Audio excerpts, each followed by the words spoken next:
కూడా ఈ విషయం ఓన్లీ మన స్టేట్ వరకు కాకుండా मैं रिक्वेस्ट करती हूँ कि सबको बीजेपी प्रधानमंत्री जी को और राहुल गांधी जी को और जो भी सेंट्रल में है यहाँ पे हम इतने साल ये राष्ट्र दिवस बना रहे थे, लेकिन आप नेशनल फेस्टिवल बनाने के लिए हम लोग दिल्ली में भी हमारे शिव शक्ति जाके वहाँ पे बोनल उठाते हैं। तो आप आपके जो भी है आपके कार्यकर्ता यहाँ पे जो सीएम है उनको आपसे मैं निवेदन करती हूँ कि आप सेक्युलरिज्म बोल के थोड़े लोग बोलते और हिंदुत्व के बारे में थोड़े लोग बोलते, आप दो पार्टीज को मैं विनती कर रही हूँ कि आप जो भी है लेकिन हमारा कल्चर को बनाए रखने के लिए आप हमारे को ऑर्डर्स दीजिए, यहाँ पे गवर्नमेंट को दीजिए, ताकि यहाँ के राष्ट्र में हमारा जो आपके पार्टी से राहुल जी आपके पार्टी से यहाँ पे हमारा सीएम जी है उनको थोड़ा गाइडलाइंस दीजिए कि बोनालो अच्छे से बनाओ बोल के। ये रिक्वेस्ट मैं आपसे भी कर रही हूँ क्योंकि ये स्टेट समस्या नहीं है सेंट्रल, क्योंकि मैं इसलिए बोल रही हूँ कि दिल्ली में हर साल तेलंगाना से बोनालो का कल्चर जाता था। जब लास्ट गवर्नमेंट केसीआर जी का गवर्नमेंट था तब वहाँ पे हमारा ये कल्चर का एक पीढ़ी चलता था वहाँ पे, अभी उसको देखने को नहीं मिल रहा है। क्योंकि अभी बोनालो फेस्टिवल तो कर रहे हैं, यहाँ से थोड़े लोग जाके कर रहे हैं, लेकिन 26 रिपब्लिक डे के दिन या 15 अगस्त के दिन हमारा कल्चर रिप्रेजेंट करने का एक मौका था वहाँ पे, तो वो हमको अभी वहाँ से हटाया गया है, तेलंगाना कल्चर को हटाया गया है। तो फिर से आप लोग ये तेलंगाना कल्चर को हमारा कल्चर हमारा बोनालो हमारा पोतराजू इस सबका कल्चर रिप्रेजेंट करने के लिए हमारे को मौका दीजिए। आप जहाँ लाल किले पे झंडा ये करते हैं तो वहाँ फ्लैग होस्टिंग में हमारा अस्तित्व भी रहनी चाहिए, हमारा तेलंगाना भी बोनालो का कल्चर भी वहाँ पे दिखाना चाहिए। मैं ये आपसे रिक्वेस्ट कर रही हूँ। Thank you so much.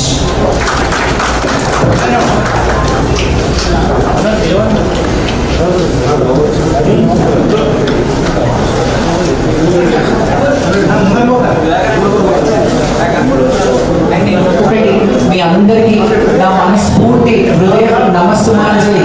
ఎందుకంటే మీడియా వాళ్ళు ఒక్క నిమిషం కంక్లూడ్ చేస్తాను. ఒక్క నిమిషం నేను ఈ రోజు మీ ముందున్నానంటే యూ మేడ్ మీ, మీరే నన్ను ప్రిపేర్ చేశారు, నన్ను ఒక ఆయుధంగా తయారు చేశారు. ఎందుకంటే నాకేం తెలియదు. 2008లో నేను మీడియాకి వచ్చినప్పుడు వెన్నవాడలో తలంబ్రాలు పోయడానికి వచ్చినప్పుడు మీరే కెమెరాలు బంధించి నన్ను ప్రపంచానికి పరిచయం చేశారు. కాబట్టి థ్యాంక్ యూ సో మచ్.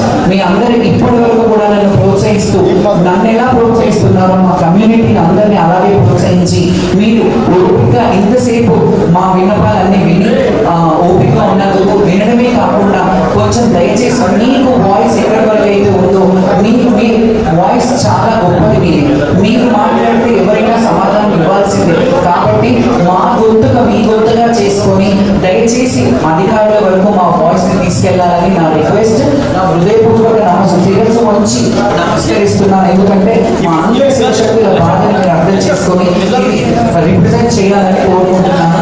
మీ అందరికీ కూడా మీడియా అందరికీ, ప్రెస్ వాళ్ళకి, ఎలక్ట్రానిక్ మీడియా వాళ్ళందరికీ నా హృదయపూర్వక నమస్సుమాంజలి.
ఈ రోజు ముఖ్యంగా ఇక్కడికి వచ్చిన ఉద్దేశం ప్రెస్ మీట్ పెట్టాల్సిన ఉద్దేశం ఏంటంటే మా శివశక్తులకు జరిగిన అవమానం, బల్కంపేట ఎల్లమ్మ టెంపుల్ దగ్గర జరిగిన అవమానం ఇది గత చాలా సంవత్సరాలుగా జరుగుతూనే ఉంది.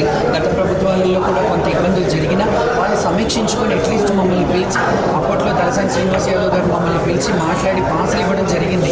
ఈసారి కూడా అలా ఇస్తారేమో అని ఎక్స్పెక్ట్ చేశాం, కానీ ఎవరు మీటింగ్స్కి మమ్మల్ని ఇది చేయలేదు. మీటింగ్స్లో మాకు మాట్లాడే అవకాశం ఇవ్వలేదు. మేము వెళ్ళినా కానీ అక్కడ వాళ్ళే వైండ్ ఆఫ్ చేసి కంప్లీట్ చేసి వెళ్ళిపోయారు. దాని తర్వాత మాకు బల్కంపేట ఎల్లమ్మ కళ్యాణం రోజు మా శివశక్తులని, జోగినీలను విచక్షణారహితంగా, అసలు విచక్షణ లేకుండా ఎలా కొట్టారు. వాళ్ళ బొక్కలు ఊడుతున్నాయి, తలలో ఇంత పొడుసులు వచ్చినాయి.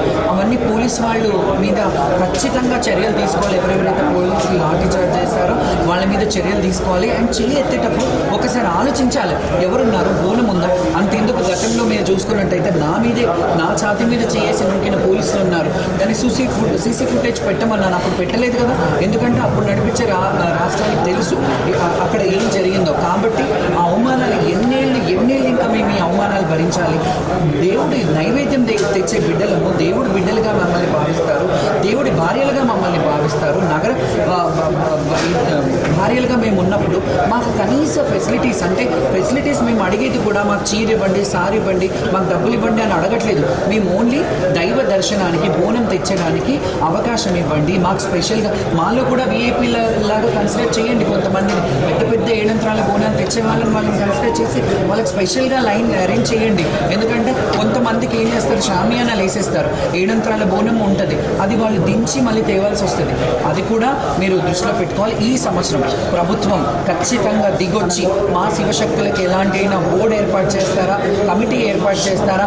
ఈ ఒక్క దేవాలయాలకే కాదు, తెలంగాణలో ఉన్న కొమరెల్లి మల్లన్న స్వామి అయినా, బల్కంపేట ఎల్లమ్మ అయినా, మహంకాళి అయినా, లాల్ దర్వాజా అయినా, గోల్కొండ అయినా, ఏడుపాయలైనా, భద్రకాళి అయినా, అండ్ మన సముద్ర సారక్ అయినా, ఈ అన్ని గుళ్ళల్లో కూడా మాకు స్పెషల్ అలాట్మెంట్ ఇవ్వాలి. మేము వెళ్ళినప్పుడు స్పెషల్ దర్శనాలు మాకు కావాలి. మా శివశక్తులు ఎవరన్నా వెళ్తే మాకు ఒక ఐడెంటిటీ ఇవ్వండి. మేము కూడా వాళ్ళకి దగ్గరగా ఉండి మా పిల్లల్ని పంపించి మేము దర్శనం చేయించుకునే వీఐపీలు ఎలాగైతే వీఐపీ లెటర్స్ ఇస్తారో మాకు కూడా అవకాశం ఇవ్వండి మా పిల్లలు దర్శనం చేసుకోవడానికి. ఎందుకంటే మా వాళ్ళు ఉట్టిగా రారు. ఎక్కడికి వెళ్ళినా శివశక్తులు ఒక పట్టు చీర తీసుకొని, తలంబ్రాలు తీసుకొని, పట్టు వస్త్రాలు తీసుకొని, ముక్కులు ముడుపులు తీసుకొని వస్తారు. కాబట్టి మీకు కూడా ఆదాయమే, ఎండోమెంట్కి కూడా ఆదాయమే. కాబట్టి మీరు ఒకసారి ఆలోచించుకోండి. ఇది ఒక్కటి, పోతురాజులని శివశక్తులని కొట్టినందుకు ఈ సంవత్సరం మేమందరం కూడా సామూహికంగా బోనాలు నిర్వహించడంలో మా ఇళ్లలోనే చేసుకుంటాము. మేము గుడికి రాము. ఈ గుడికి రాకపోవడం వల్ల ఏం అరిష్టాలు జరుగుతాయో అవన్నీ మీ ప్రభుత్వమే చూసుకోవాలి. ఎందుకంటే ఖచ్చితంగా అరిష్టం జరుగుతుంది. ఇప్పటి వరకు అలా శివశక్తులు బోనం పెట్టకుండా ఉన్న దాఖలా లేవు. మేము సేవ చేసే వాళ్ళం, సేవకులం. కాబట్టి మా బోనం సమర్పిస్తేనే అమ్మవారికి సంతోషం. మీకు తెలుసు, భవిష్యవాణిలో కూడా నా ఆడపడుచులు ఏడ్చుకుంటూ పెరిగారని నేను ఏడ్చినప్పుడు చెప్పినప్పుడు అమ్మవారు అంటే, నేను పెట్టే వందలాది బోనాలలో ఒక్క మెతుకైనా తిని ప్రసన్నం అయి ఉంటుంది కదా, నా గురించి నా బిడ్డలు ఏడ్చుకుంటూ పోయినారని చెప్పింది. అట్లా చెప్పినా కానీ మీరు ముందుకొచ్చి కమిటీలో మీటింగ్లు ఏర్పాటు చేసి మా అందరికీ ఒక హామీ ఇస్తే, ప్రభుత్వం వచ్చి అఫీషియల్గా, మీరు మామూలుగా నాకు కాల్ చేసేసి మేమేం ఇబ్బంది పెట్టకుండా పోతాము అని డీజీపీ గారు కూడా చెప్పారు, మీకు ఈ లైన్ ఏర్పాటు చేస్తామన్నారు. అది కాదు, మాకు ప్రభుత్వ పరంగా ప్రకటన ఇవ్వండి. మీరు ప్రెస్ మీట్ పెట్టి మీరు ఏం చేయబోతున్నారో శివశక్తులకి, జోగినీలకి, అది మీరు ప్రెస్గా అఫీషియల్గా ఇస్తే అప్పుడు మేమందరం కలిసి బోనాలు చేస్తాం. ఈ పండుగని అంగరంగ వైభవంగా మా సొంత ఖర్చులతోని బ్రహ్మాండంగా ఆకాశమంత పందిరి, భూదేవంత పీఠంలాగా మేము చాలా ఘనంగా మా శివశక్తులు అందరం, మీరు ఎప్పుడు పిలిచినా, మీ గవర్నమెంట్ మా శివశక్తులు ఎప్పుడు కావాలన్నా అక్కడికి వందలు వేల బోనాలతో మేము వస్తాం మీ దగ్గరికి. అండ్ మా రిక్వెస్ట్ అండ్ మా డిమాండ్, సీఎం గారు ఖచ్చితంగా దీని మీద దృష్టి పెట్టి ఒక జోగిని